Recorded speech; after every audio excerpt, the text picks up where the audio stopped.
First of all, wait, I'll keep down there for 1 second. I'm Brian Rosen. Hi, everyone. A lot of familiar faces. Steve, good to see you. I've been in this business a very long time at all different aspects of this business. But I'm most proud of, or equally as proud of, is my time as a retailer. And I was a retailer in Chicago for many, many, many years. My family was the first liquor license given out after Prohibition. So, true story, actually. Al Capone was at my dad's bar mitzvah. And the question I often get is, did he give a gift? And the answer is no.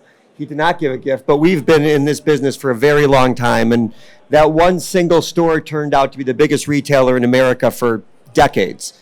We ended up selling that business. I went on to PricewaterhouseCoopers and ran the adult beverage division for them, PwC, here in New York. From there, I founded an investment company called InvestBev. I founded a company called BevStrat. I founded a company called Sprout Beverage and Algoma Capital. So I love this business. I love independent brands. I love small suppliers. And I love New York. So that is the basis kind of what we're going to talk about today. Selling into the New York market. Data, number one, hugely important for sure. But I'm going to approach it a little different way because at the end of the day or the beginning of the day, I'm really just a sales guy. And selling is the activity of giving your product and having it on a shelf and then pulling off the shelf to get that reorder. So it's not the first order that's so incredibly critical. Oftentimes it's that second order. When you're not there, when you're not in front of a store owner or a key holder at the store or the bar, and they still have to make a shelf list. I remember back in my day, and I'm talking like I'm my father, but I have a day. There was a back in the day when you get to be over 50. And we would make a shelf set at 5 or 6 in the morning. We'd take a box, a cardboard top of a beer box, and we write what was out of stock on the shelf. If we didn't know the rep, we didn't like the rep, the thing wasn't selling, we just never bought it again. So it's all of our job as suppliers to be active in the market you're selling in. Fact, end, period, end of sentence. So with that, let's talk about the New York market. Biggest misnomer, distributors. They are your friends, but they are not your allies. Fact, they will help you deliver. They will help you collect money. They will help you merchandise maybe, but that's it. They are not going to build a brand. Back in the day, there was a time when distributors would build your brand. There was a time when they would host dinners for you and your key accounts. There was a time when a salesman or a woman from a distributor would work a sales floor on a Saturday to sell their own products. You're doing that now. There's been a seismic shift. Part of it's financial, but the fact that they don't want to employ sales guys to do the work for specific brands. They want to employ salespeople to do work for the whole portfolio. So if you represent specific brands, you need to do the work yourself. And that's why we founded BevStrat. Again, my time in retail, I saw brands come and go. And here's a scary stat, and I know you all know it. I'm hoping you all know it. 95% of brands don't make it. Has anyone heard that stat? Raise them loud and proud. Let's go. Okay. So think about it like this. There's no other industry in the world that I'm aware of where you spend a couple $100,000 to develop the brand, to make a label, to get approval from COLA or TTB, to create marketing, to find your glass maker, your formulation person, maybe hire a sales staff or not, maybe rent an office or not, get a bunch of shirts and hats for sure, and you haven't sold one bottle yet. You're putting all this money out and you haven't sold a single thing yet. So when you go into a market, the most critical thing to do is not that shit. That's just foundational business stuff. What's the most critical thing to do is to have a sales plan, selling in the market. And since we're talking about New York today, we're going to talk about selling into New York, both on and off premise. And BevStrat was founded for that reason. We at BevStrat operate under just a different rule other than selling key brands. We sell all brands that come into our portfolio, but the only secret sauce is we spend the time to present the brand for sale. Great brands fail a lot if no one's in the market presenting them. The law of odds are with you. The more you're in front of a retailer, the more you're presenting a brand, the more you're going to close a sale.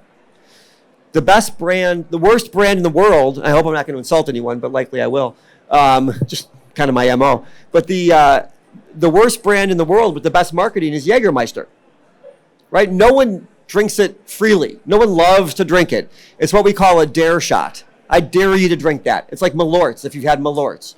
That's what Jägermeister is, but they have a great creative marketing way of over-presenting the brand, and it sells. And there are a lot of great brands, probably a lot of them in this room, that do not get the sales numbers they want to get because they're being underpresented either by their distribution or by their own sales team if it's independent. So when I look at 4 concepts in each, this is what they are. It's very important to think about a New York City retail store. And just by a show of hands, who has got bottles in Metro New York? Okay, so let me give the description of the store as I see it.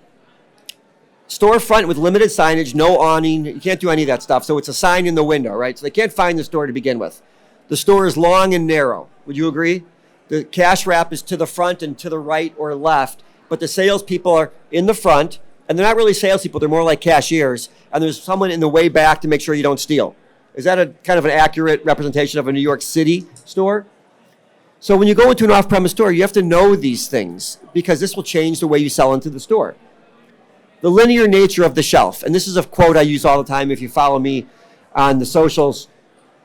You've made new brands, but I'm going to guess, and I'm going to go on a limb here, you have not made a longer shelf.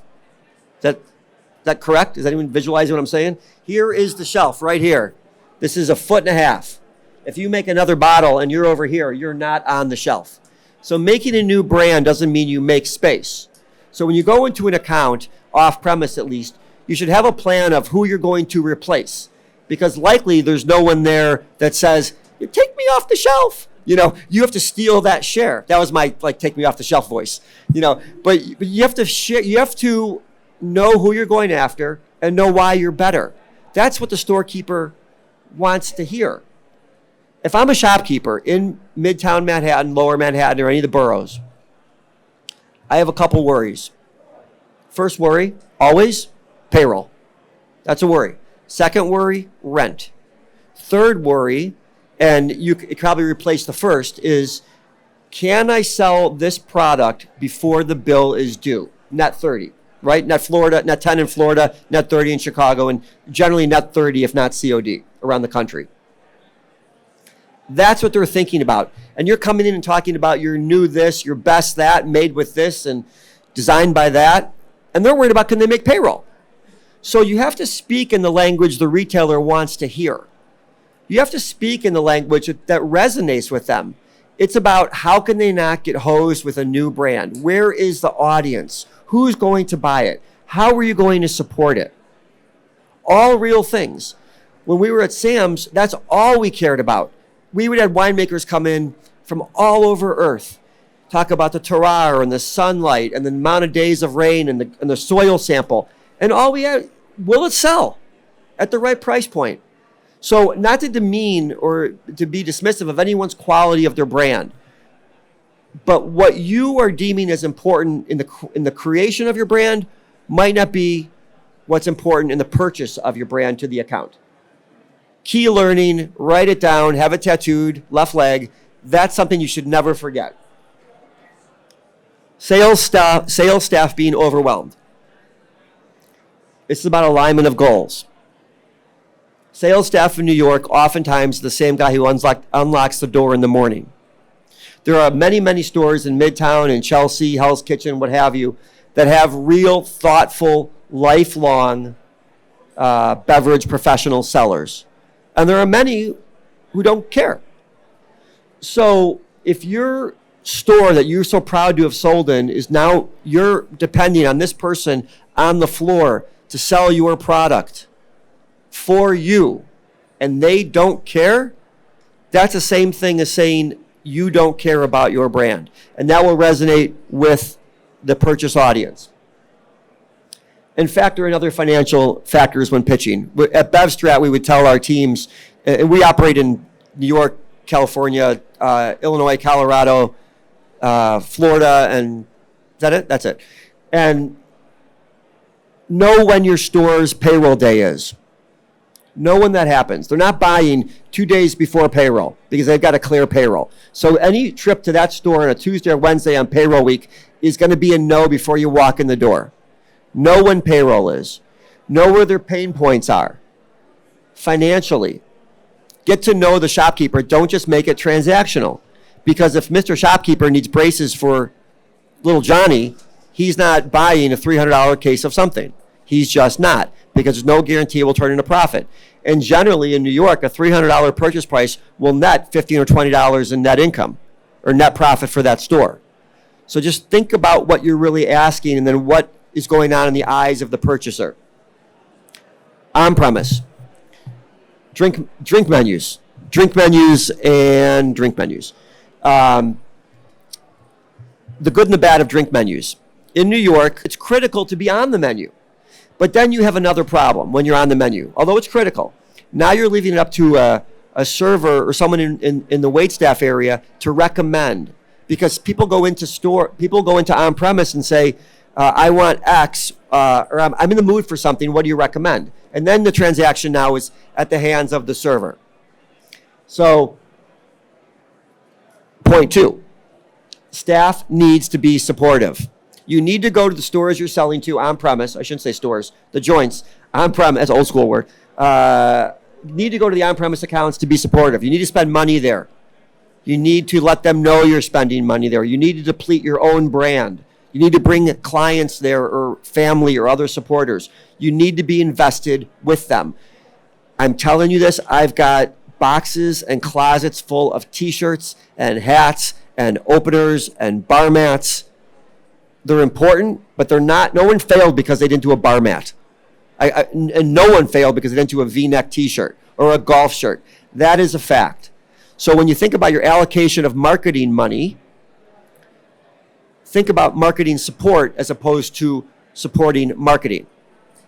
I mean, it's a nuance, right? But it's reality. Again, we've got our office in Chicago has got what we call dead soldiers on a wall. And it's all the t-shirts of all the brands that didn't quite make it that we've worked with. And it's not a function of BevStrat, I can assure you. It's a function of running out of money for doing the wrong things. And we can go around our wall, there's probably hundreds up there, and we can go around our wall. It's like that bar that puts the bra on the ceiling, Coyote Ugly, that kind of bar, but it's all t-shirts. And we can go and point to each shirt and talk about why it didn't work. Why it didn't work. This guy did this guy did that, this guy thought he knew this guy didn't read the data for that.